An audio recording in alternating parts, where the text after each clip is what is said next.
Damos inicio a esta sesión número, ¿en qué sesión estamos? Número 8. Ya llegamos a la culminación. Bueno, aquí está. Llegamos ya al cierre de este módulo número 2, en el que hemos visto todo lo que es la preparación o programación de las actuaciones preparatorias, ¿no?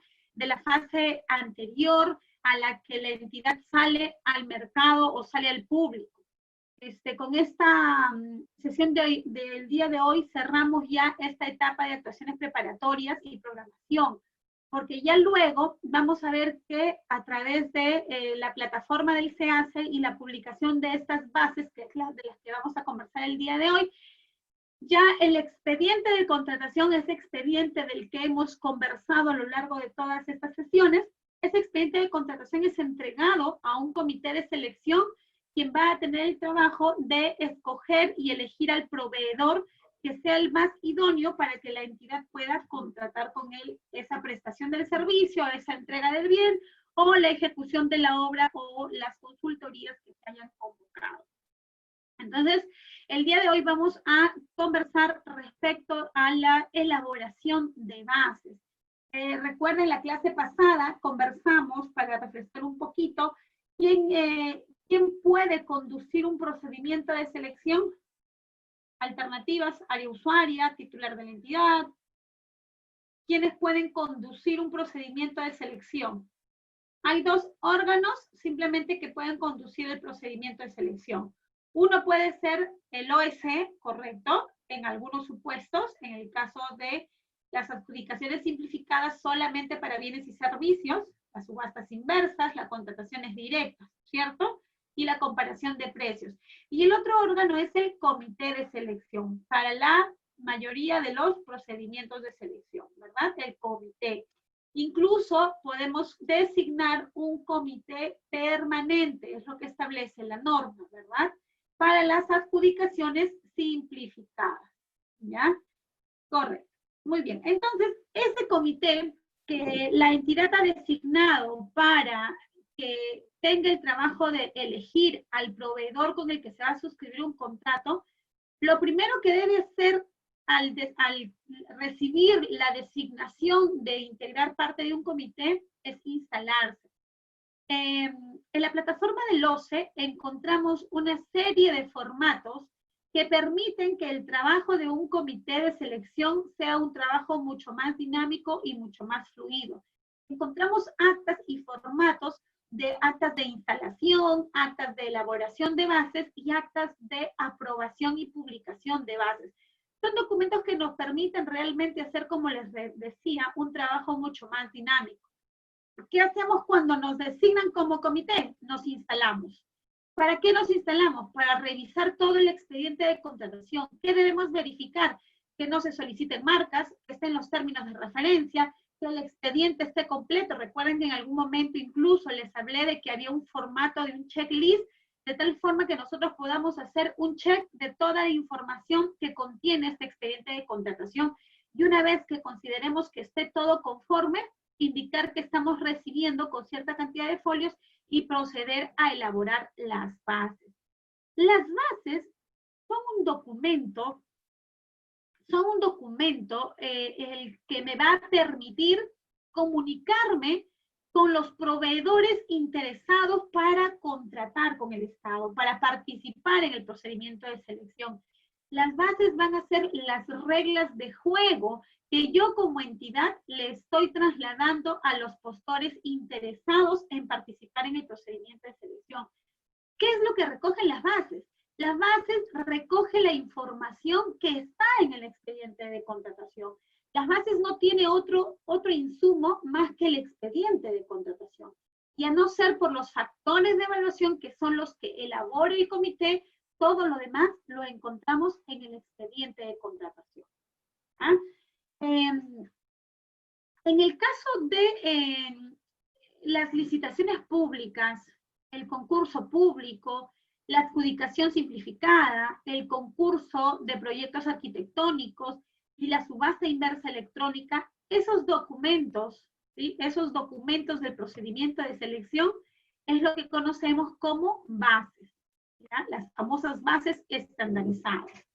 En el caso del procedimiento para la selección de consultores individuales, esos documentos del procedimiento de selección se denominan solicitudes de expresión de interés, al igual que en la contratación especial de reconstrucción con cambios, ¿no? Se denominan solicitudes de expresiones de interés al documento que se presenta como base. Y en el caso de la comparación de precios, estos documentos del procedimiento de selección se denominan solicitud de cotizaciones, ¿ya? Que en realidad no son otra cosa más que lo que conocemos como bases o bases estandarizadas. Actualmente, los miembros del comité tienen un trabajo mucho más fácil, mucho más fluido, porque contamos con las bases estandarizadas. ¿Dónde ubicamos esas bases estandarizadas? En la plataforma del OSCE. ¿Conocen ustedes dónde se ubican las bases estandarizadas? Hay una base estandarizada para cada tipo de procedimiento de selección. Y estas bases, estos documentos mencionamos, entonces contienen las reglas, ¿verdad?, con las que la entidad va a jugar, por decirlo así, con el contratista. Las reglas de juego, ¿cierto? Para que el contratista o el proveedor o el postor interesado sepa cuáles son las condiciones que tiene la entidad para la contratación de ese bien o de ese servicio, ¿no? Por ejemplo, el proveedor podrá saber cuándo es que va a recibirse los bienes, en qué condiciones, en qué cantidades, de qué calidad, etcétera. Cuáles son también, por ejemplo, las penalidades que va a aplicar la entidad si es que yo no cumplo, de forma tal que sea una información relevante para que yo como postor pueda elaborar una oferta. ¿Cómo se elaboran las bases? ¿O quién elabora las bases? Ya hemos mencionado entonces que las bases podrían ser elaboradas por un comité de selección o por un órgano encargado de las contrataciones, dependiendo de quién sea el que conduzca el procedimiento de selección. ¿Cómo es que escogemos qué tipo de bases son las que vamos a utilizar? Tenemos que escoger la base de acuerdo al objeto y al tipo de procedimiento de selección que se va a convocar. Para ello existe una directiva que ha aprobado todas las bases estándar, ¿cierto? Por ejemplo, si nosotros vamos a convocar una ejecución de obra, ¿qué bases deberemos utilizar? Depende, ¿cierto? Va a depender de la cuantía.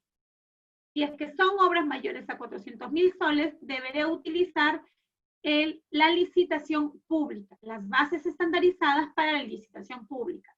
Si voy a convocar la contratación de un servicio de vigilancia por 1 millón de soles, ¿qué bases deberé utilizar? Deberé utilizar las bases para el concurso público. Entonces va a depender del objeto, es decir, el objeto contractual, bienes, servicios, consultorías u obras, y el tipo de procedimiento que se haya determinado en el expediente de contratación, ¿ya? Esas bases se van a elaborar, como les mencionaba, considerando la información técnica y económica que está en el expediente, ¿ya? Solamente en el expediente. Culminada la elaboración de las bases, esas tienen que ser visadas en todas sus hojas por los integrantes del comité a efectos de que pueda remitirse al titular de la entidad o a un funcionario a quien éste haya delegado dicha función para que las apruebe. Con esa aprobación, recién el comité tiene la autorización para poder convocar, ¿sí? Para poder convocar el procedimiento de selección. Según la diapositiva, dice la visación es con sello o simple. ¿Cómo saber cuál visto es de quién? En realidad, Aldo, exactamente la formalidad es solamente que esté visado por cada uno de los integrantes. La formalidad va a depender realmente de cada uno de los integrantes del comité. Probablemente ya digamos, ustedes van a saber definitivamente de quién es ese visado, ¿no es cierto? Así es, visadas. La norma dice que deben ser visadas por todos sus integrantes, ¿ya? Así es, basta con que estén visadas. Existen 3 visaciones, se entiende que son de los 3 integrantes, ¿ya? Muy bien. Entonces, les mencionaba que recién una vez aprobadas, estas bases van a ser publicadas a través de la plataforma del SEACE. La aprobación también tiene que realizarse a través de una resolución, un memorándum, algún formato o algún documento. Lo cierto es que tiene que ser documentado, ¿ya? Pregunta, dice, ¿las propuestas electrónicas deben ser visadas también? A ver, entendamos que una cosa son las bases, que son las que elabora el comité de selección o el OEC, y otra cosa son las propuestas, que son los documentos que presenta el postor, ¿ya? Haciendo esa salvedad para la pregunta de Milton. Ahora sí, en cuanto a las propuestas electrónicas, sí, las propuestas electrónicas, en realidad, la norma señala que la propuesta debe ser firmada por los postores que son, digamos, los representantes de la empresa, ¿ya? Deben firmar las propuestas y escanearlas, ¿ya? No, pues porque las propuestas, a ver, Milton dice, me refiero al comité. Ah, ok. Me imagino que tu pregunta es que si yo como comité debería también visar las propuestas electrónicas. En realidad, no. Si nosotros tenemos el trabajo minucioso, por ejemplo, somos comité y recibimos una oferta electrónica, lo que vamos a hacer es imprimir esas ofertas electrónicas, ¿verdad? Para que formen parte de nuestro expediente de contratación. Y al ser parte de nuestro expediente de contratación, sí deberíamos visarlas en señal de conformidad, ¿no? Entonces las visamos todas también porque están formando parte del expediente de contratación, ¿no?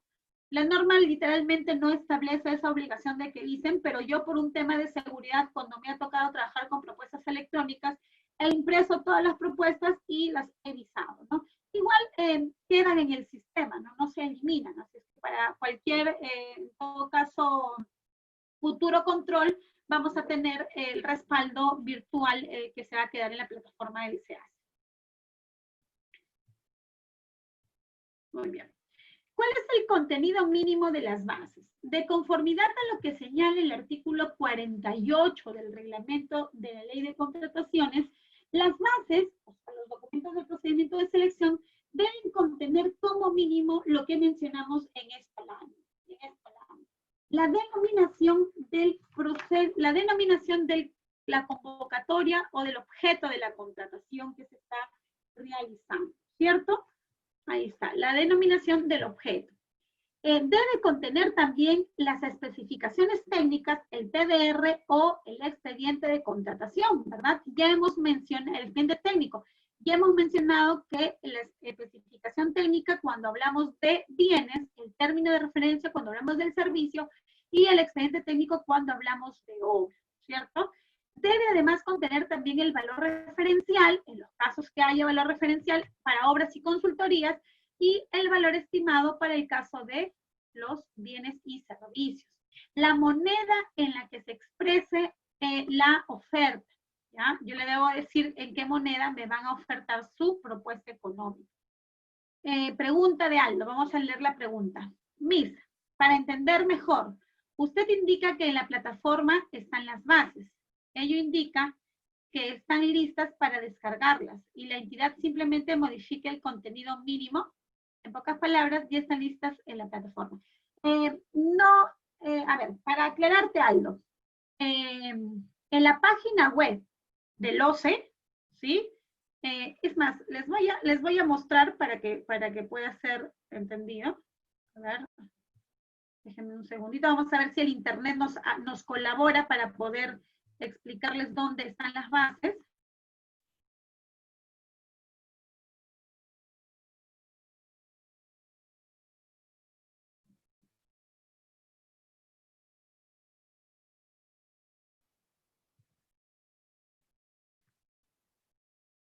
A ver, permítanme.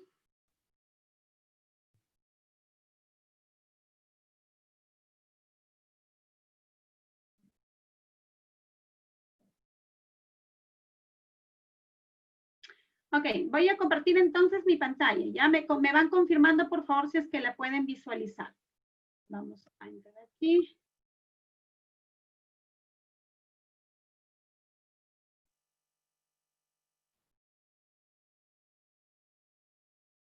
A ver, confírmenme si pueden ver mi pantalla. Ya, perfecto. Entonces, esta es la plataforma de la página web del OCE, correcto. Esta es la plataforma del OCE. Si nosotros vamos a donde dice legislación y documentos, vamos a encontrar aquí, como ustedes pueden ver en este tercer rubro, documentos normativos, y luego dice, acá está, documentos normativos, directivas y bases vigentes. Entonces, aquí ingreso, ¿correcto? Entonces, vamos a imaginar que nosotros estamos convocando, y aquí están, ¿no? Todas las bases estándar, miren. Vamos a imaginar que a nosotros nos han encargado convocar un procedimiento de selección para la contratación de servicios en general a través de un concurso público. Entonces, lo que hago es buscar en esta página web del OCE cuáles son las bases que me corresponde utilizar. ¿Qué número de bases voy a utilizar para un concurso público de servicios en general? ¿Cuál número de las bases? 1, 2, 3.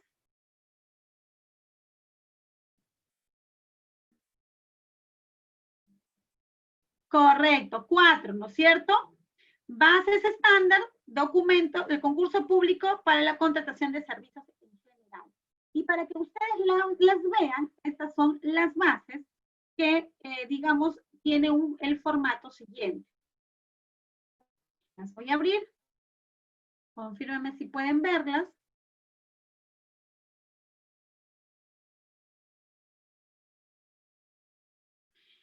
Las bases están en un formato o en un archivo en Word, ¿ya? Y justamente ahora vamos a volver a las láminas para poder seguir con la explicación y luego regresamos a esta plataforma, solamente para que ustedes la visualicen. Las bases están en un formato Word, versión editable, para que ustedes puedan ir modificando. Únicamente se van modificando y cambiando datos, ¿no? Por ejemplo, esa es la primera presentación, y vamos a imaginar, hay una pequeña introducción, y aquí dice consignar nombre de la entidad y consignar la nomenclatura. Entonces, lo primero que voy a hacer es colocar, por ejemplo, municipalidad,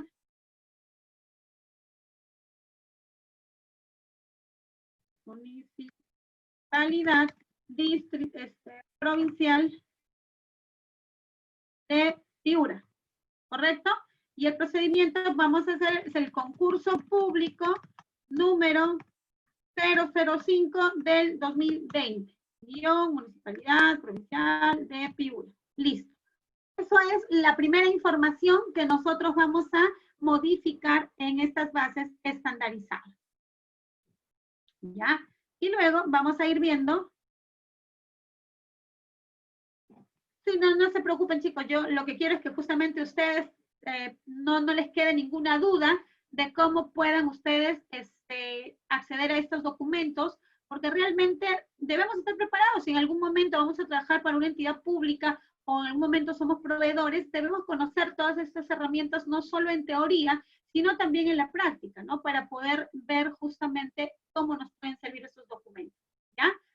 Entonces, allí eso es totalmente editable. Y ahora vamos a regresar a la plataforma, a las diapositivas, para poder seguir la hilación del contenido de esta base.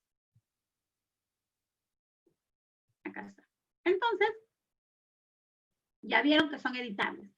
El valor referencial, la moneda, el sistema de contratación, ¿no es cierto? ¿De dónde sacamos el sistema de contratación? Todo está en el expediente.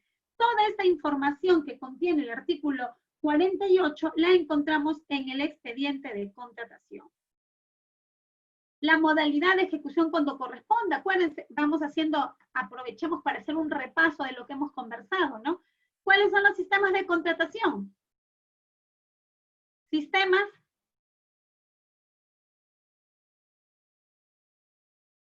A ver. Sistema de contratación. Precios. A ver, ¿quién se acuerda? Suma alzada, precios unitarios, ¿cierto? Tarifas, mixtos, porcentajes, ¿cierto? Muy bien, eso es lo que ya hemos visto, ¿verdad? Y en cuanto a las modalidades, tenemos lo que corresponde a concurso oferta y llave en mano, si es que corresponde, ¿cierto? Perfecto. Muy bien, chicos. Luego tenemos también las fórmulas de reajuste, también cuando corresponde, ya hemos explicado cómo se trabaja ese tema de las fórmulas de reajuste. Los costos de reproducción, es decir, si es que las bases van a tener algún precio. Normalmente este costo de reproducción siempre generó algunos problemas porque habían entidades que ponían precios realmente absurdos a la compra de las bases, cuando estas bases en realidad las podemos descargar desde la plataforma del SEAS, ¿cierto? Sin embargo, en el caso de obras, sí, cuando a veces el contratista dice, no, ¿sabes qué? Mejor yo prefiero que me des una copia, allí sí el costo de reproducción debe ser el equiparado al que tenga en el TUPAC de la entidad, ¿no? Para poder cobrarle al postor por la reproducción de esas bases o ese expediente técnico. Los requisitos de calificación, en algún momento recuerdo haberles mencionado que existían algunas diferencias entre el requisito de calificación y el factor de evaluación. No se olvide, el requisito de calificación, ¿quién lo elabora? ¿Dónde lo encontramos? Y esto es para que se acuerden, ¿ya? Exactamente, el requisito de calificación lo elabora el área usuaria y lo encontramos en el requerimiento. Mientras que el factor de evaluación, ¿quién lo va a elaborar? Lo va a elaborar el comité. Y miren, vamos a regresar a mis bases. Yo quiero que ustedes vean las bases que hemos estado trabajando. Regreso a mis bases. Y como pueden ver aquí, está más fácil observarlo.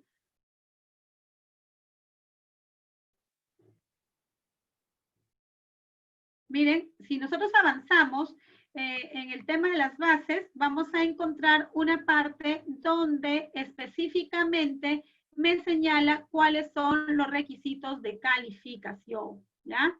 Y lo encontramos exactamente aquí. ¿Ven ustedes? Ustedes pueden verlo en la pantalla.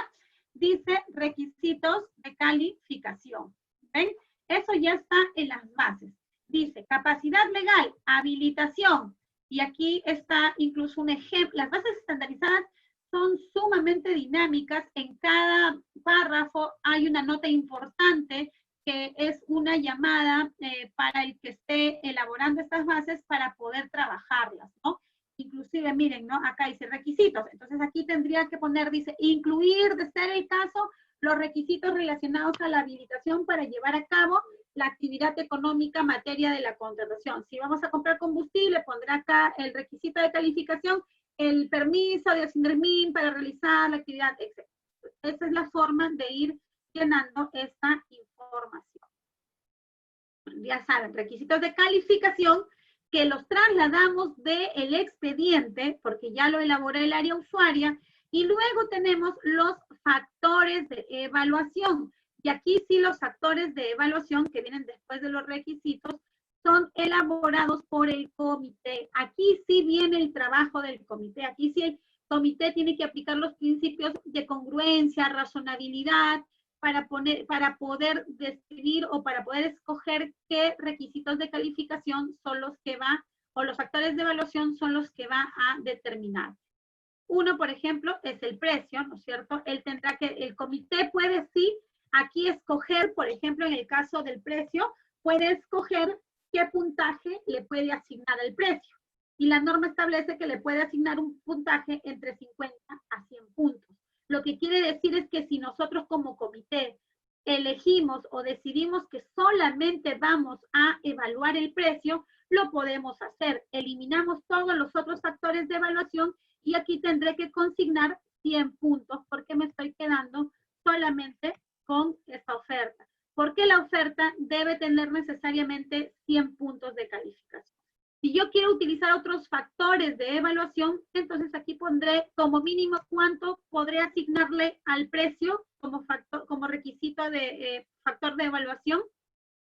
acabamos de ver hace un minuto, ¿no es cierto? 50, correcto. Entonces yo le puedo poner 50 y seguir con los otros factores de evaluación a efectos de poder llegar a mis 100 puntos. Aquí tenemos otro factor de evaluación, está relacionado al plazo de entrega, ¿verdad?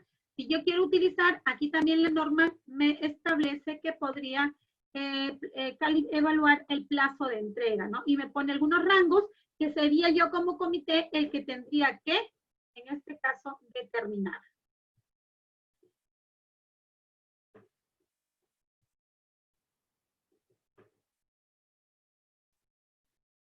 Muy bien, avanzamos. Entonces, requisitos de calificación y factores de evaluación. También las instrucciones para formular las ofertas.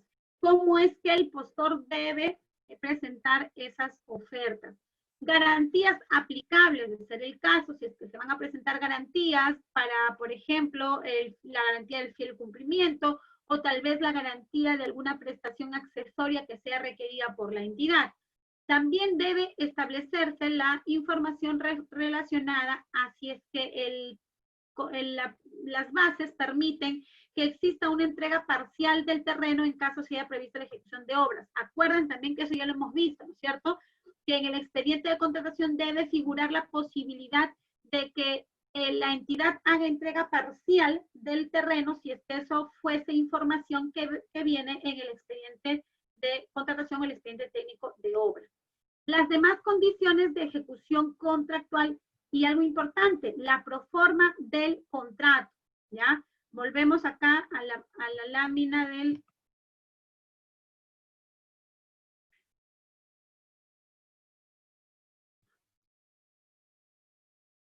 Ok. Volvemos entonces aquí y quisiera que ustedes, si me están siguiendo, aquí, volvemos acá. Toda esta información que yo les he ido mencionando en las láminas, ¿sí? La vamos a encontrar aquí en las bases. Lo que debo precisarles de las bases de estos documentos de procedimiento de selección es que las bases contienen dos partes. La parte general y la parte específica, o la sección general, como se le denomina, y la sección específica, y una tercera que podemos considerar a los anexos, ¿ya?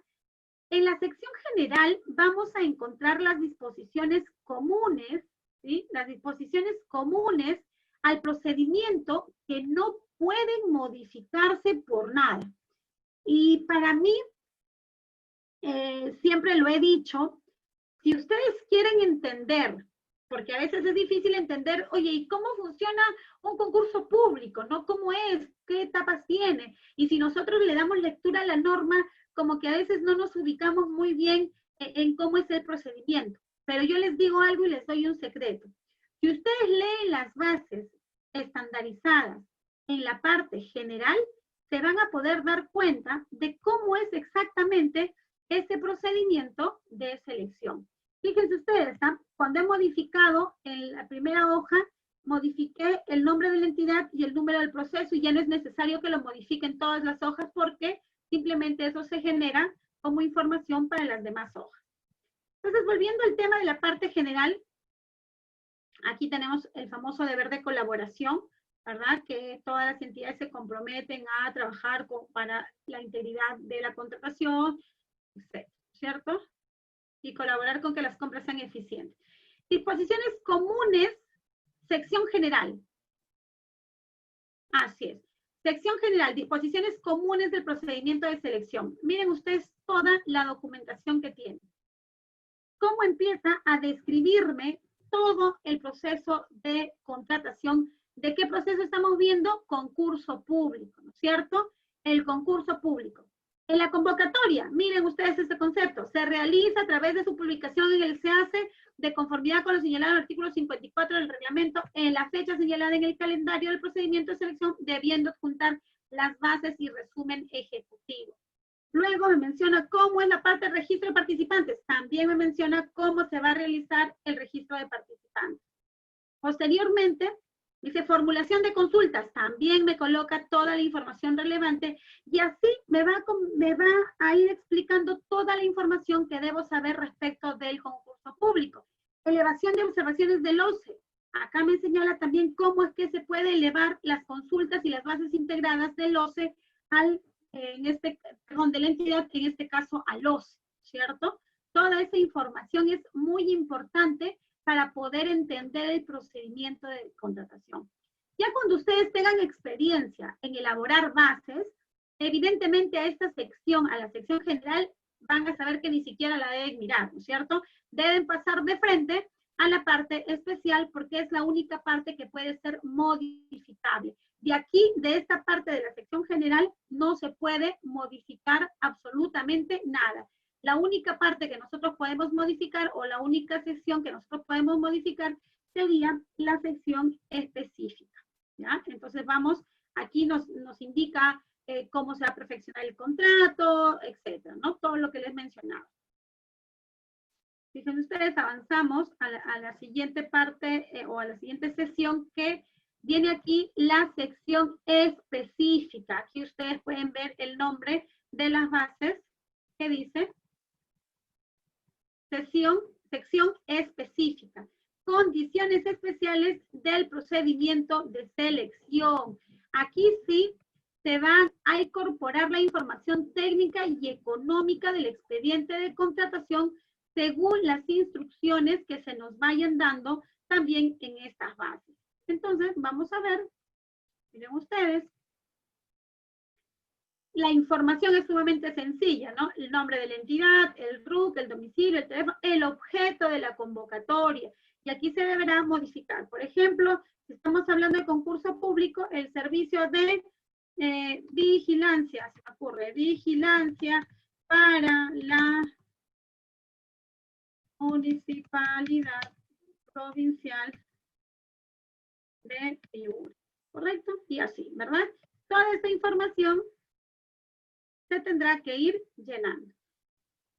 Y como se darán cuenta, en estas bases no hay un párrafo o no hay una instrucción para colocar el valor de la contratación, porque acuérdense que en bienes y servicios el valor es estimado y por lo tanto no es público, por lo tanto no deberé colocarlo en las bases. No habrá instrucción alguna que me permita consignar el monto del valor estimado de la contratación. Luego me piden datos como la fecha de aprobación del expediente, la fuente del financiamiento, el sistema de contratación, que es lo que ya hemos estado conversando. Y una tercera sección, ¿sí?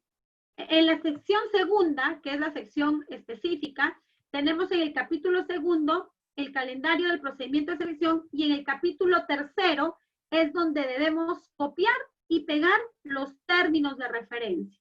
Si la entidad si el área usuaria o el expediente de contratación están los términos de referencia, es en esta sección 3 en el capítulo 3 que deberé consignar todas las especificaciones técnicas o en este caso el concurso público, el término de referencia, ¿ya?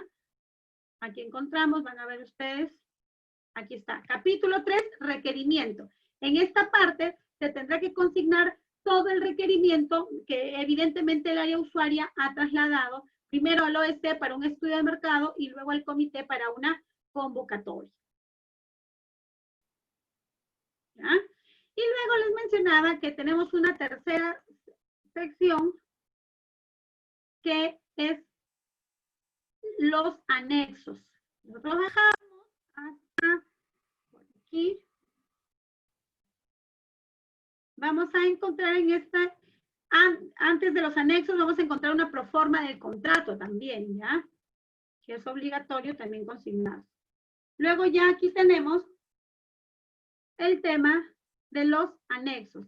Y estos anexos, miren ustedes, también son editables y estos anexos le van a servir al postor para que pueda presentar su oferta. Entonces, en algunas ocasiones me han preguntado, Miss, yo quiero que usted me enseñe a elaborar una oferta o que usted me elabore una oferta. Y lo que les diré siempre es lo más sencillo que podemos hacer es elaborar una oferta. ¿Por qué? Porque en las mismas bases están todos los documentos que debemos presentar. ¿Qué es lo que debemos presentar? Vamos a la parte específica y ahí en la relación de documentos voy a ir haciendo el checklist de todos los documentos que me están solicitando e ir elaborando uno por uno. Y no es que necesite yo hacer mis declaraciones juradas, porque todo lo encontramos en los anexos. En el anexo 1, la declaración jurada de datos del postor, simplemente para modificar los datos del postor que esté participando en el procedimiento de selección. Aquí podremos colocar, por ejemplo, ¿no? Por aquí vemos aquí, Sandra, Ana, ¿cierto? Y tendremos que, si nosotros somos los postores, ¿ya? Todos los formatos, todos los anexos sirven para que el postor pueda realizar su oferta.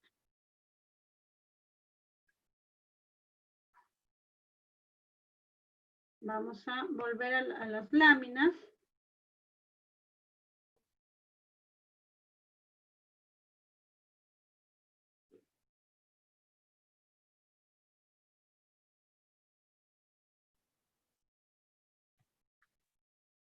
Ok, tenemos ahí entonces en la sección, lo que les había mencionado hace un rato, ¿no? Que está estructurada en dos secciones, la sección general, la sección específica, y una tercera parte en los anexos. Ya hemos visto entonces, en lo poco que les estaba mostrando, las bases estandarizadas, que en el capítulo 1 de la sección general vamos a encontrar las etapas del procedimiento de selección. En el capítulo 2, la sección referida a la solución de controversias en el procedimiento de selección. Acuérdense que las controversias durante el procedimiento de selección se van a resolver a través de los recursos impugnativos de apelación. El capítulo 2, que les mencionaba, vamos a encontrar información relativa a la solución de controversias, y en el capítulo 3 vamos a encontrar información relativa al contrato que debe suscribirse. Recordándoles una vez más que la parte general de las bases no pueden ser modificadas, solamente son de una guía, solamente nos sirven de guía o informativas, ¿ya? Y no debemos modificarlas, ni eliminarlas, ni quitar una parte, ni nada, ¿ya? No estamos autorizados para poder modificar a la parte general. Donde sí ya vamos a hacer la modificación es en la sección específica, que como también lo hemos estado viendo en el archivo en Word, el capítulo 1 está referido a los datos de la entidad, el capítulo 2 está referido a lo que debe contener las ofertas, a esa relación que el comité realiza de documentos que deben ser presentados para el procedimiento de selección. Y tenemos que indicar que existen documentos de presentación obligatoria, ¿sí? Documentos de presentación facultativa y documentos que deberán servir para el perfeccionamiento del contrato, ¿ya? Adicionalmente, también tenemos los documentos para acreditar tanto los requisitos de calificación como los factores de evaluación, ¿ya? Hemos visto también, por ejemplo, que la norma señala que en los documentos de presentación obligatoria sirven para la admisibilidad de la oferta, no se puede hacer mención a los requisitos de calificación porque estos se verán en otra etapa, ¿ya? Entonces, en el capítulo 2, lo que vamos a encontrar es el contenido de las ofertas, cuáles son los requisitos para perfeccionar el contrato y además también el perfeccionamiento del contrato. En el capítulo 3 de esta sección específica vamos a encontrar qué es lo que les mencioné. En el capítulo 3 de la parte específica. Hola. A ver, chicos, confírmenme. Confírmenme, ok, porque por ahí me decían que se había congelado. Ya, ok, me avisan por favor, ¿eh? Porque si no yo sigo aquí hablando. Ya, listo. Entonces, perfecto, para los que me estaban siguiendo por ahí, ¿no? ¿Qué es lo que encontramos en el capítulo 3 de la bases estándar? El requerimiento, ¿no es cierto? Que va a contener el término de referencia, la especificación técnica o el expediente. En esta parte del capítulo 3 es donde debemos incluir este requerimiento. Luego tenemos un capítulo 4 y en este capítulo 4 vamos a consignar los requisitos o los factores de evaluación. Pero en el capítulo 3, además de las especificaciones técnicas, debemos también consignar los requisitos de calificación. Vamos a responder la pregunta que está haciendo su compañera Joyce y dice, doctora, ¿y si el comité de selección por error cambia en alguna parte esencial el requerimiento? La respuesta sería que el proceso estaría viciado de nulidad, ¿correcto? Y si está viciado de nulidad, la entidad está en la obligación de corregir su error a través de una declaratoria de nulidad, la que tiene que declararse a través de una resolución emitida por el titular de la entidad, deslindando responsabilidades, detectando el vicio y ordenando retrotraer el procedimiento de selección a la etapa anterior a la que se haya producido el referido vicio, ¿ya? Así es que yo hice, en realidad hay que evitar cometer este tipo de errores. Y a propósito de la pregunta de Joyce, yo debo mencionar que para mí, en efecto, cualquier error que pueda ser cometido por el comité debe ser subsanado y solucionado únicamente a través de una declaratoria de nulidad. Y les comento un caso personal que en alguna ocasión cuando tuve la oportunidad de trabajar para el sector público me pasó, ¿no? Nosotros como comité, y no fuimos nosotros, sino fue una área que nos revisó las bases y modificó los factores de evaluación, de forma tal que este error hacía que le demos más puntaje a aquel postor que me ofrecía menos garantía. Y al que me ofrecía más garantía, yo le daba menos puntaje. ¿Ya? Así, en ese margen, en ese contexto. Por ejemplo, decía, garantía de 1 a 3 meses, 10 puntos. Garantía de 4 a 6 meses, 5 puntos. Entonces, evidentemente, el puntaje era un documento, por ejemplo, una información errada, porque no podía ser posible que le diera puntaje a aquel que me ofreciera menos garantía, ¿cierto? Entonces, cuando nosotros nos dimos cuenta de este error, dijimos ahí un ratito, ¿y qué pasa si mañana un postor me ofrece 6 meses de garantía, porque ya iba a ser el procedimiento de selección, y este postor me ofrece 6 meses de garantía y hay otro que me ofrece 1 mes de garantía? ¿Qué puntaje le doy al que me ofrece 1 mes y qué puntaje le doy al que me ofrece 6 meses? Entonces dijeron, bueno, evidentemente le otorgamos un puntaje a aquel que me ha ofrecido más garantía. Pero yo les decía de que las bases son las reglas de juego y por lo tanto yo no puedo modificarlas. Y que allí, por allí algunas me sugirieron, pero haz simplemente una rectificación, haz un fe de ratas y con eso modificas. Pero para mí no podía corregirse a través de un fe de ratas porque si lo hacía, me corría el riesgo de que de repente algún postor no viera esa modificación y me generase problemas. Lo que hicimos en esa situación fue solicitar la nulidad porque se había producido un vicio y pedimos que se retrotraiga y volvimos a las bases integradas con todo el jalón de orejas que ello implicó, ¿no? Pero en realidad la vía para poder modificarla, si es que ya pasamos etapa de consulta, si ya pasamos etapa de observaciones, solamente sería la nulidad, ¿ya? Su compañero Aldo me pregunta, ¿qué pasa con las bases estandarizadas si existen consultas y observaciones? Las bases estandarizadas, una vez que se publican, que son publicadas por la entidad, vienen a ser las reglas de juego. Pero esas reglas de juego pueden ser modificadas producto de las consultas y observaciones.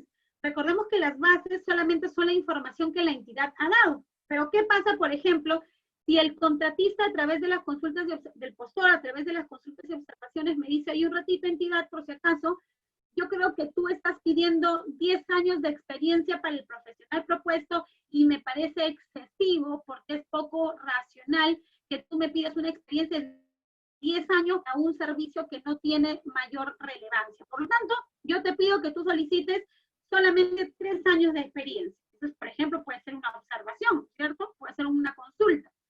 Entonces, yo como entidad converso con mi área usuaria y le digo, oye, mira, este postor me ha observado y me ha dicho que estoy atentando contra el principio de competencia, de libre concurrencia, etcétera, y me está pidiendo que yo modifique. ¿Listo? Entonces, lo que sucede es que cuando yo como entidad absuelva esas consultas y observaciones, debo además publicar las bases integradas Esas bases integradas ya van a ser las reglas de juego definitivas, es decir, aquellas que recojan la modificación que se podría haber hecho a través de las consultas y observaciones. Una vez que se publiquen esas bases integradas, van a ser las reglas de juego definitivas, ya no se podrán volver a hacer ninguna modificación.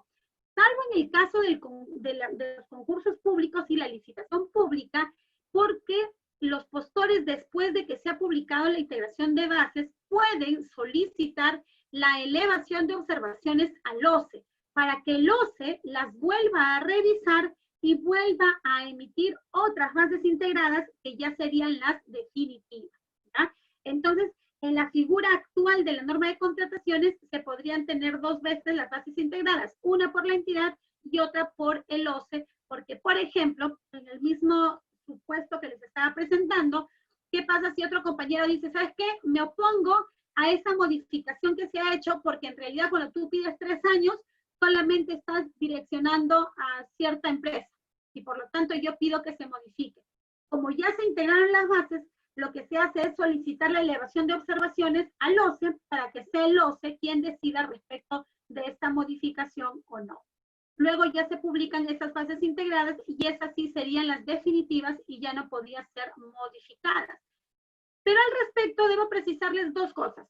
Primero, que la elevación de observaciones solamente procede para el caso de concursos y licitaciones públicas, pero que además, a través del decreto supremo 103, me parece que fue el 103 del 2020, el que reactivó los plazos de los procedimientos de selección, señala en una de sus disposiciones complementarias y transitorias que hasta el 1 de agosto se suspende la elevación de observaciones. Por lo tanto, ni en concurso público, ni en licitaciones públicas va a existir la elevación de observaciones al OCE durante este periodo, ¿no? Esto con la finalidad de darle más celeridad a los procedimientos de contratación. ¿Ya? Muy bien, entonces les mencionaba que en el capítulo 3 tenemos las especificaciones técnicas, los términos de referencia y además los requisitos de calificación. En el capítulo 4 encontramos ya a los factores de evaluación. Pregunta su compañera Joyce. Y a través de la elevación,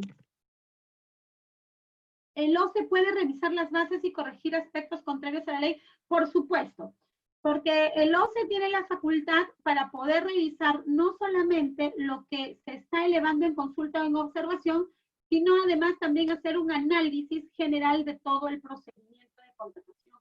Además, sin necesidad de una elevación de observaciones, una de las funciones del OCE es velar por el correcto cumplimiento de la norma de contrataciones y puede realizar fiscalizaciones de oficio, de forma tal que, por ejemplo, el OCE podría estar realizando una supervisión o una fiscalización de oficio a nuestras bases y nosotros como entidad ni siquiera sabemos porque las está revisando en la plataforma. ¿Cómo vamos a saber si es que nos han realizado una fiscalización? Porque vamos a recibir a través de la ficha de la plataforma del SEACE un comunicado de alguna observación por parte del OCE en la que nos indique que debemos modificar las bases. Por ejemplo, el OCE podría detectar y decir, mira, he detectado en tus bases, estás solicitando una marca y por lo tanto te ordeno que debes retirar porque eso no podría consignarse debido a que estaría atentando al principio de libre concurrencia y competencia. Por lo tanto, debes corregirlo. Entonces, lo que hace la entidad es corregirlo en el momento de las bases integradas. Las bases integradas van a tener que contener las modificaciones que se hagan producto de las consultas, las observaciones y además de cualquier fiscalización que haya hecho el OCE a las bases. ¿Ya? Con más razón, a través de la elevación, el OCE puede revisar justamente esas bases para, como responder tu pregunta, Joyce, para corregir aspectos contrarios a la ley.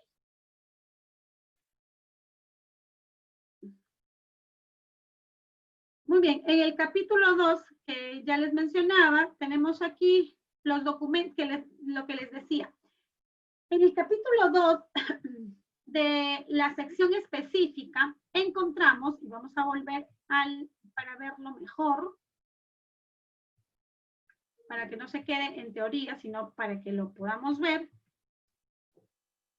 Vamos a volver.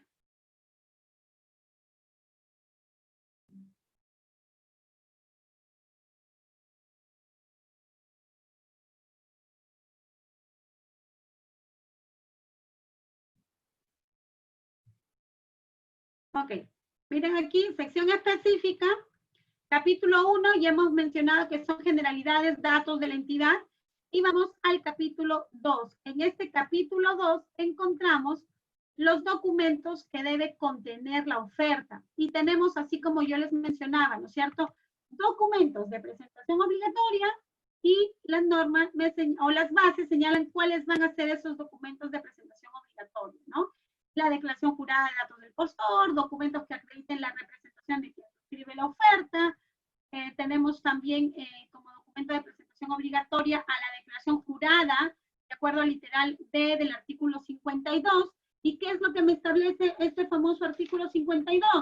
El artículo 52 me establece que no me encuentro impedido para poder participar en contrataciones con el Estado, etcétera. No es una declaración que se hace el postor a través de este formato que indica que no se encuentra o que no ha incurrido en algún acto de corrupción, que no tiene impedimentos, que su información registrada en el RMP está actualizada, etc.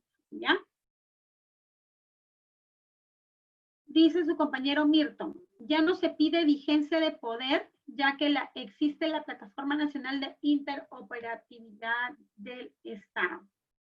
Es lo que menciona su compañero. En el caso de la vigencia de poder,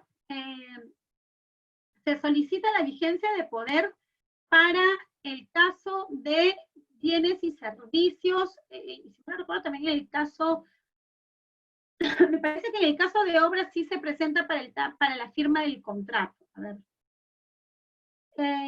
Miren, justamente en base a lo que su compañero pregunta, Milton, aquí tenemos en la parte de rojito, no sé si ustedes la pueden visualizar, dice, ¿no? De acuerdo con el artículo 4 del Decreto Legislativo 1246, las entidades están prohibidas de exigir a los administrados información que pueden obtener directamente mediante la interoperatividad a las que se refieren los artículos 2 y 3 del referido al Decreto Legislativo. En esta medida, si la entidad es usuaria de la plataforma y siempre que el servicio se encuentre activo en el catálogo de servicios de esta plataforma, no corresponderá exigir el certificado de vigencia de poder y o documento nacional de identidad. Entonces, esto va a depender de dos situaciones. Uno, que la entidad esté suscrita o que la entidad sea usuaria de esa plataforma, porque a la fecha no todas las entidades están suscritas a esta plataforma, porque tengo entendido que incluso no es una plataforma totalmente gratuita, ¿no? Sino que además hay que tener una serie de softwares, etcétera, para poder justamente tener acceso a esta información. Entonces, de acuerdo a lo que establecen las bases estandarizadas, sí se debería solicitar la vigencia de poder para poder acreditar la representación de la persona que suscribe, ¿ya? Salvo que la entidad pues tenga acceso a estos sistemas y entonces allí sí no sería necesario solicitar esa vigencia de poder. ¿Correcto?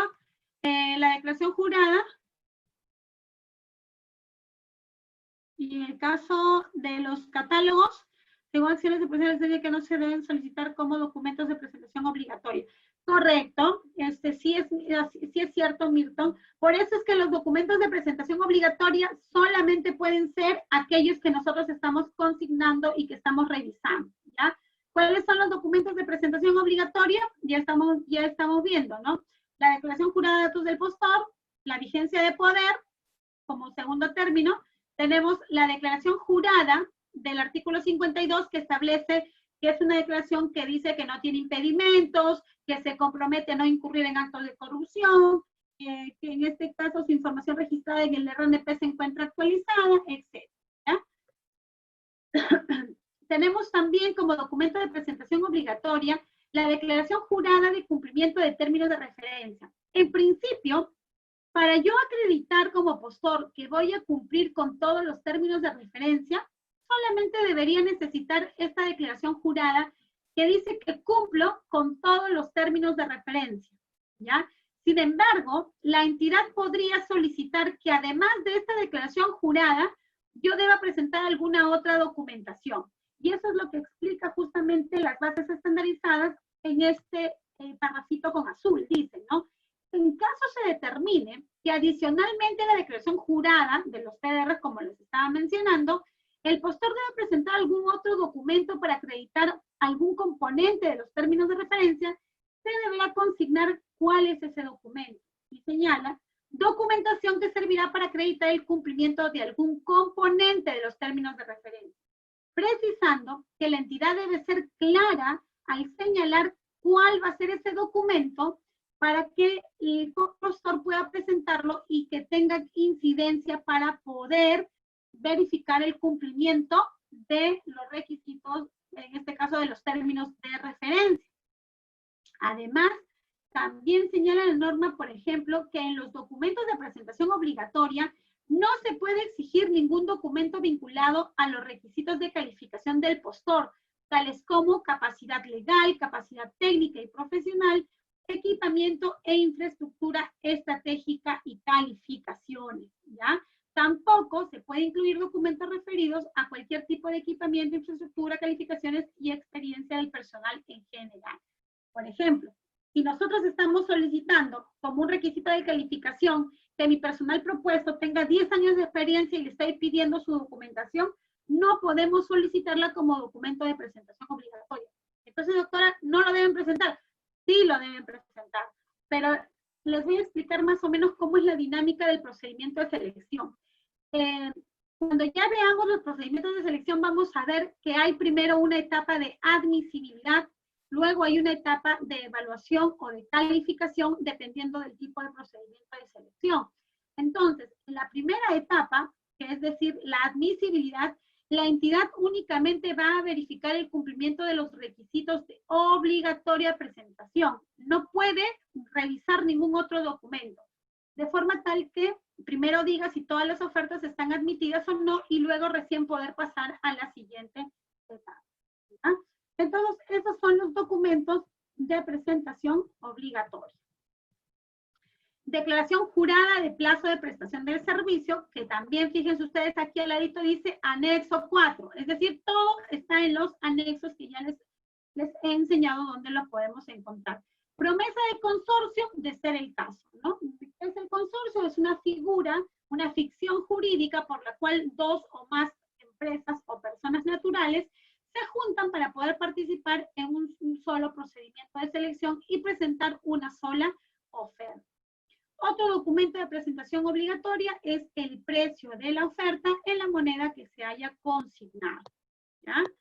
Otro documento, como obligación obligatoria, ya saben, es que la entidad pueda definir cuál sería ese otro documento.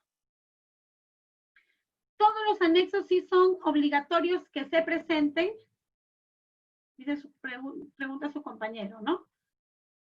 Sí, los anexos que están relacionados a este tema de acá, pues, ¿no? Todos los anexos, hasta el anexo 6.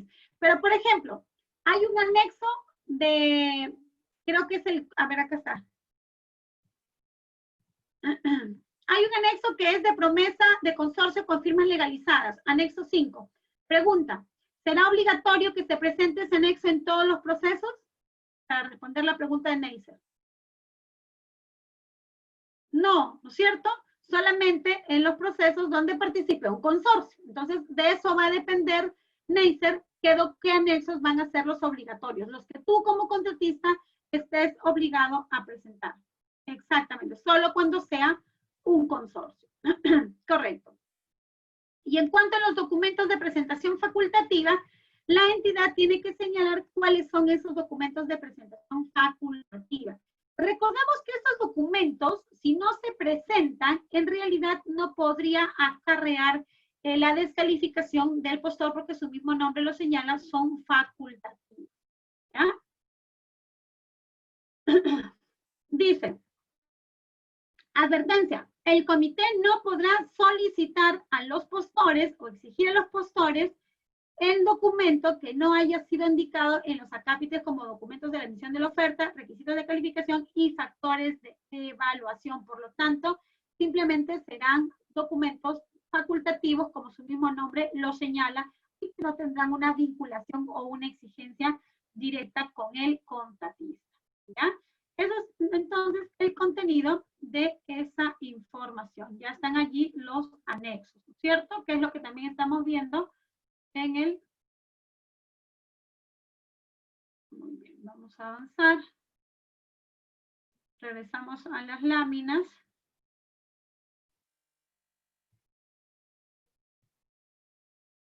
Listo, aquí tenemos el capítulo 2. Su compañero Mirton pregunta, ¿se pueden poner otros anexos? Si quieres, por ejemplo, si no te han puesto un anexo y tú quieres presentar alguna otra declaración jurada, si tú quieres presentar alguna otra documentación, puedes presentarlo. Sí, no hay problema. También, además también, por ejemplo, no hay un anexo, vamos a ir más adelante porque aquí todavía estamos en los documentos de presentación obligatoria, pero más adelante vamos a estar, por ejemplo, en relación a los factores de evaluación o a los requisitos de calificación. ¿Cómo acredito que yo tengo el equipamiento para cierto servicio? Lo puedo acreditar con un contrato. Ese contrato lo tengo que adicionar. Mi experiencia, ¿cómo la acredito? Con contratos. Esos contratos tengo que anexarlos a la oferta, ¿ya? A ver, su compañero Guillermo pregunta, respecto al punto G, promesa de consorcio por firma legalizada, ¿puede ser subsanable si no lleva firma legalizada por notario? Sí.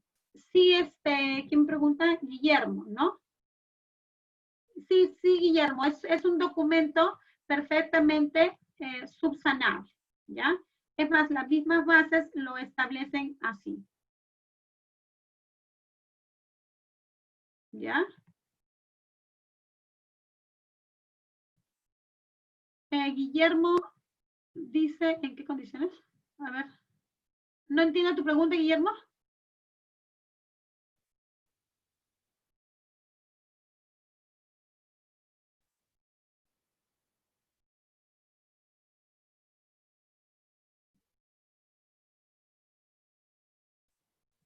No, porque la firma legalizada no te la van a legalizar con una fecha anterior, ¿no?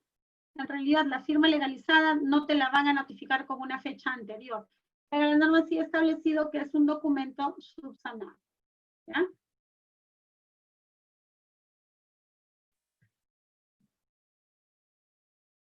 Se refiere a la presentación del documento. Ya, muy bien. Entonces, avanzamos. Quiero saber, están viendo las láminas, ¿verdad? Si se puede compartir la lámina, ¿no? Muy bien, avanzamos para... Listo. Aquí tenemos la carta de compromiso, los documentos, todo lo que contiene en las bases estandarizadas. Volvemos a las bases que son las que estábamos evaluando.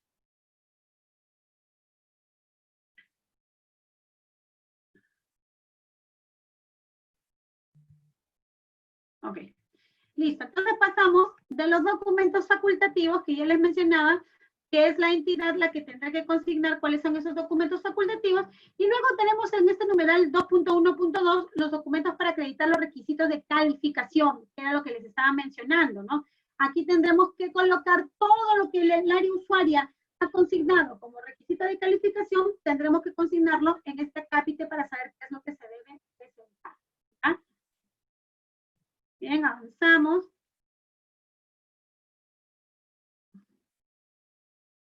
Luego tenemos los requisitos para perfeccionar el contrato. Aquí también la entidad, en este caso el comité, deberá consignar qué documentos son necesarios para que el contratista, aquel postor que gane la buena pro, presente para la firma del contrato, debiendo consignar aquí toda la información, ¿ya? Y fíjense ustedes lo que establece acá, ¿no?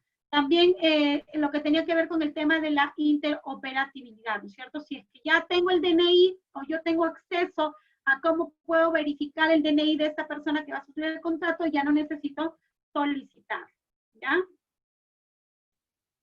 Acá tenemos todos estos datos que aparecen con letras rojas o azules, son realmente importantes para que la entidad pueda elaborar eficientemente sus bases. Aquí, por ejemplo, para la suscripción del contrato, en las bases estandarizadas me señala una relación de documentos. Pero si nosotros como comité consideramos que es necesario, adicionalmente a estos documentos aquí indicados, que yo considero otro documento adicional, lo debo consignar en esta parte, ¿ya? En esta parte de los documentos para la suscripción del contrato. ¿Como cuál? Dice su compañero Beto. A ver, vamos a ver los que indican acá.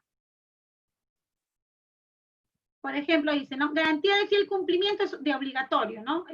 Prestaciones, garantía de fiel cumplimiento en prestaciones accesorias, contrato de consorcio con firma legalizada, código de cuenta interbancaria, copia de la vigencia de poder, copia del DNI, domicilio para efecto de la notificación, detalle de los precios unitarios, estructura de costos, detalle de precios de la oferta de cada uno de los servicios.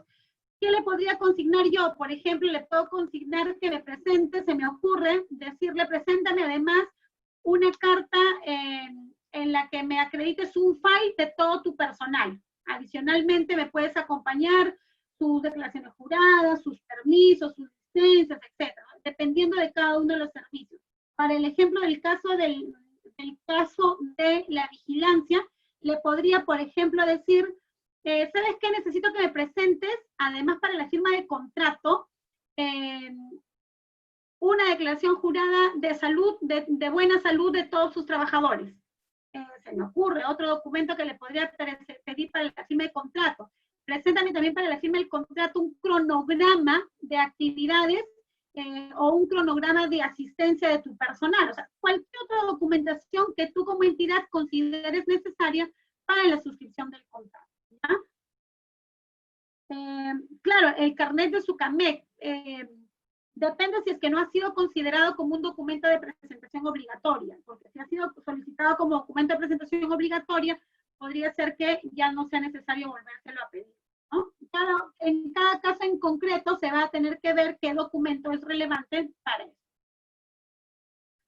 Dice, ¿pero eso es correcto que pida algo así como antojadizo? Depende, porque para eso ustedes como postores tienen las posibilidades de hacer consultas a las bases. Y vamos a imaginar que por aquí pusieron algo antojadizo. Ustedes lo que tendrán que hacer es consultar y observar y solicitar que se retire porque ese documento o no es relevante o no tiene la importancia del caso y que no debe ser presentado, ¿no? Para eso justamente son las bases, para que ustedes como postores la puedan observar y no solamente el término de referencia, sino tienen que observarla en su conjunto, porque podría ser que aquí se estén indicando algunas situaciones que a ustedes no les convengan, pero ustedes ni la leyeron porque solamente leyeron los requerimientos o el término de referencia, ¿cierto? Por eso es importante darle lectura a toda la base en concreto. Luego tenemos, vamos avanzando, el perfeccionamiento del contrato, dirección, lugar donde se va a suscribir el contrato, información relevante a la forma de pago, cómo se va a realizar el pago, en cuántas armadas, un solo pago por mes, etcétera, ¿no? Toda esa información, recuerden que no la saca el comité, o sea, que no la inventa el comité, sino es que la traslada del expediente. Y aquí tenemos, ya les mencioné, el tema del capítulo del requerimiento y un poquito más después del requerimiento tenemos los requisitos de calificación, ¿ya?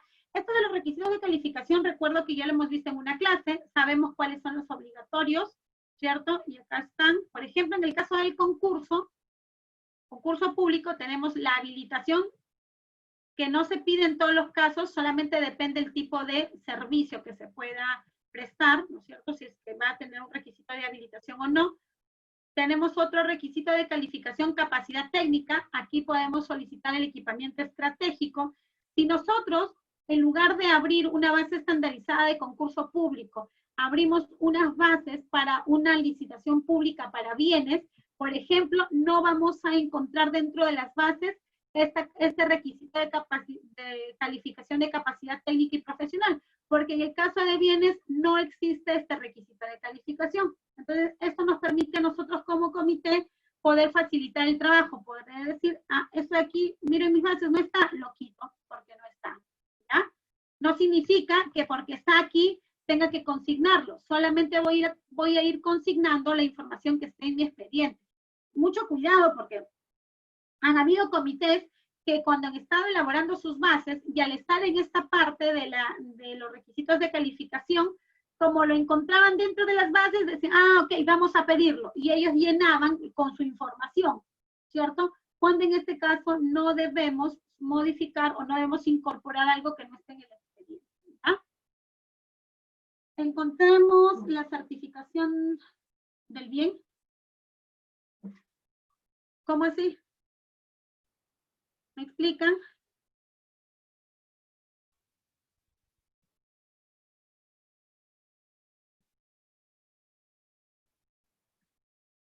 Muy bien, avanzamos. Calificaciones de personal clave, la formación académica, dependiendo de qué es lo que se haya solicitado. ¿Ya? Experiencia, tenemos aquí el tema de los factores de evaluación, ya les expliqué también, esto sí, cada comité decide qué factor es el que va a tomar en cuenta y qué factor es el que lo va a dejar de lado, ¿ya? Y luego tenemos aquí también esta parte que es importante e interesante, que es la proforma del contrato. Si nosotros como entidad queremos hacer una modificación a esta proforma, la debemos realizar cuando nosotros estamos realizando, elaborando nuestras bases. Miren, ¿no? Dice, dependiendo del objeto del contrato, de resultar indispensable, se puede incluir cláusulas adicionales o adecuar las propuestas en el presente documento, las que en ningún caso pueden contemplar disposiciones contrarias a la normativa vigente ni a lo señalado en este capítulo, ¿no? Entonces, es una información también relevante porque el postor, el posible contratista, debe conocer con exactitud cuál es el contrato que va a suscribir, ¿ya?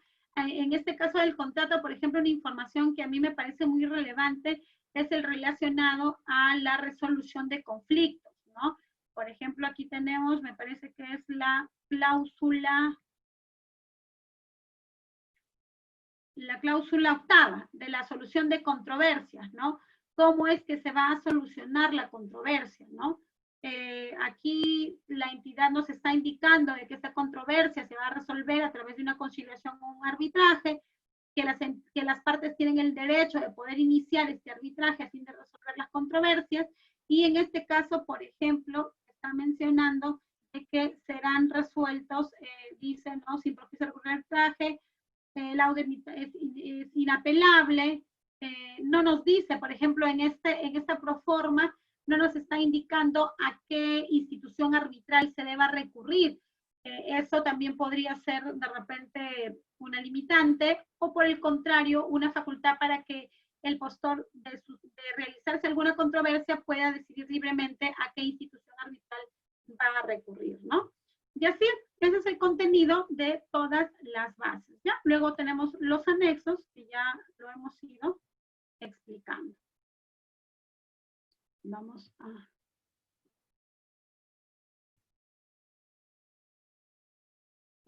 En cuestión del requerimiento, ya hemos visto que el requerimiento va a contener las especificaciones técnicas, el TDR, el término de referencia, el expediente técnico de obra. Y los requisitos de calificación también ya lo hemos repetido, ¿no? Tenemos la capacidad legal, la capacidad técnica y profesional, la experiencia del postor y la solvencia económica en el caso de obra, ¿no es cierto? La experiencia del postor se va a acreditar con contratos que haya suscrito por los mismos bienes o servicios o similares a lo que esté ofreciendo para poder acreditar el tema de la experiencia, ¿ya? Ya tenemos el requisito de calificación, la infraestructura, es lo que ya hemos visto. Vamos avanzando, igual se queda el material para que ustedes lo puedan chequear. La solvencia económica solamente se acredita en el caso de las obras y se acredita a través de una línea de crédito que se le otorga a las empresas para poder acreditar que tienen la solvencia económica suficiente para poder ejecutar la obra, ¿ya? Respecto a los factores de evaluación, ya lo hemos visto en las bases que les estaba mostrando. Tenemos en el caso, por ejemplo, de los bienes, los factores de evaluación pueden ser el plazo de entrega, la sostenibilidad social y ambiental, la protección social y el desarrollo humano. Pregunta, de lo que vimos en las bases, ¿cuál es un factor de evaluación obligatorio? Factor de evaluación obligatorio. A ver, Leo. Mirton dice, muy bien, Mirton.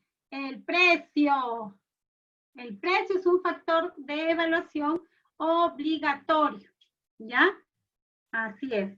¿Y qué puntaje le debo poner en el caso de los bienes y servicios?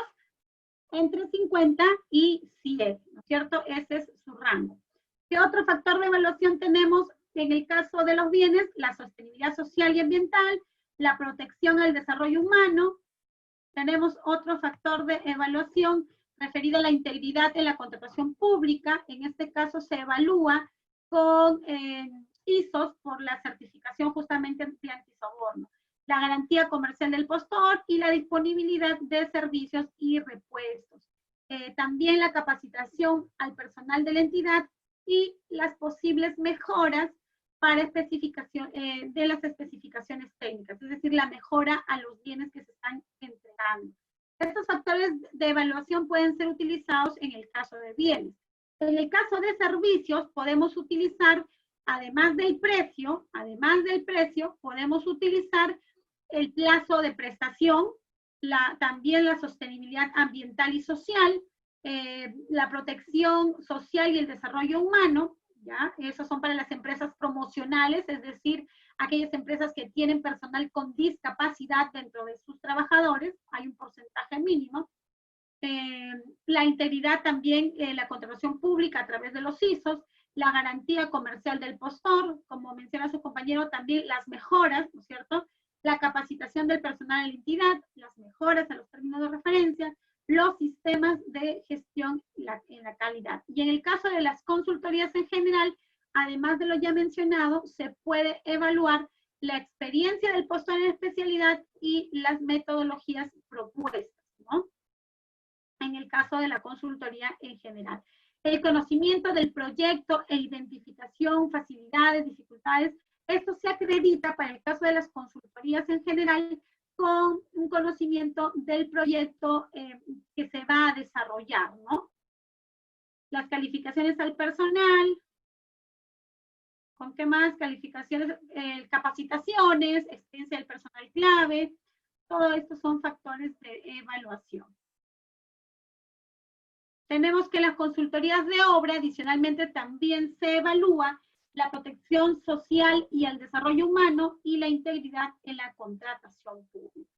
En el caso de obras, como factores de evaluación, vamos a tener la sostenibilidad ambiental y social, ¿ya? Se acredita con ISOs, eso se acredita con ISOs. Tenemos el tema de la protección y desarrollo humano, se acredita con la certificación de que sean empresas promocionales o, por ejemplo, empresas seguras, libre de violencia y con la discriminación contra la mujer. Es un ISO también que se obtiene, es un certificado en realidad. La integridad en la contratación pública con el ISO antisoborno, el tema de la capacitación, ¿ya? Eso es entonces lo que se tiene, lo que se puede evaluar. ¿Cómo conocemos con exactitud y de una manera más detallada cuáles son los factores de evaluación que se pueden solicitar? Ya les dije, ¿no es cierto? ¿Dónde lo podemos encontrar? Si a mí me interesa saber a más detalle cuáles son los factores de evaluación que, por ejemplo, puedo utilizar en el caso de bienes o de servicios, ¿dónde podemos ubicarlos? En las bases estandarizadas. Nosotros podemos buscar cualquier base estandarizada y ahí vamos a encontrar y saber qué factores de evaluación se utilizan en el concurso público, qué factores se utilizan en una adjudicación simplificada, ya sea para obras, para servicios, etc. Esas bases estandarizadas entonces nos dan bastante información relevante e importante. Con esto, con estas bases, ya una vez elaboradas y suscritas y visadas en todas sus hojas, se remite al titular de la entidad para que la apruebe y el comité se reúne y dice, ok, salimos al campo, salimos al mercado y convocamos las bases a través de la plataforma del SEAS. Y a partir de ese entonces empezamos la siguiente etapa de la contratación pública, que es la etapa del procedimiento de selección, ¿ya? Etapa que vamos a empezar ya en el siguiente módulo, en el módulo 3, donde vamos a ver el tema de los procedimientos de selección, porque ya vamos a estar dentro de la etapa del procedimiento de selección. Vamos a ver cuáles son sus etapas, vamos a conversar qué es lo que pasa en cada una de esas etapas, cuáles son sus procedimientos, sus plazos, etc. ¿Ya? Bueno, no sé si tienen alguna pregunta o alguna duda respecto de esta sesión que se denominó elaboración de bases. No sé si tienen alguna duda, alguna consulta. De aquí ya les corresponde en los siguientes días, me parece, dar su examen final de este módulo y seguramente en las siguientes semanas tendremos que dar el examen final e iniciar el módulo siguiente. Milton pregunta para la contratación directa. ¿Te refieres a la contratación que se realiza por emergencia? Ya, muy bien. Eso ya lo vamos. La contratación directa en las bases, la norma señala que solamente debes utilizar cierta información. O sea, en realidad, es más, creo que acá está. Vamos a ver. Ya para...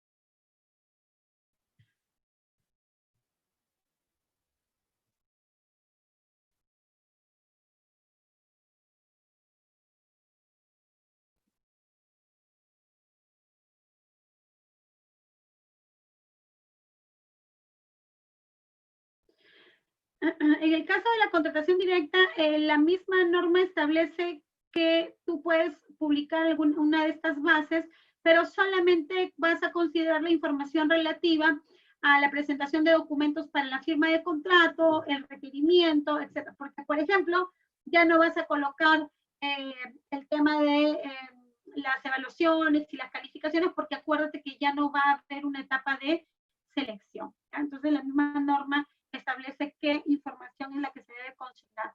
Ya cuando en el módulo tercero veamos los procedimientos de selección, nos va a corresponder también estudiar la contratación directa y ahí vamos a ver cuáles son las formalidades y qué bases debería utilizar para esta contratación directa. ¿Ya? No sé si tienen alguna otra consulta.